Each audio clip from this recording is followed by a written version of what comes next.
And then lastly, explanatory. So this is getting kind of a little bit, to be honest, it's a little bit more of it's almost asking you a little bit about the technical side of things, but this is like in between, right? This is like, how do you explain a complex model to like a person that doesn't understand it?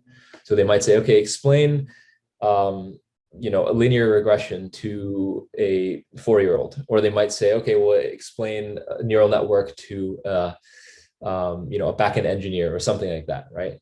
Or a product manager. So I think what's going on there is really like, whenever you're asked a question, just immediately kind of put on the hat of like, what level of depth do I need to be talking about things? Because that can oftentimes shoot you in the foot, where if they are just and by the way, sometimes this may not be in like an ML interview. Like, let's say you might be interviewed, let's say you're interviewing for a cross-functional role, right? It's like a product data scientist position, for example.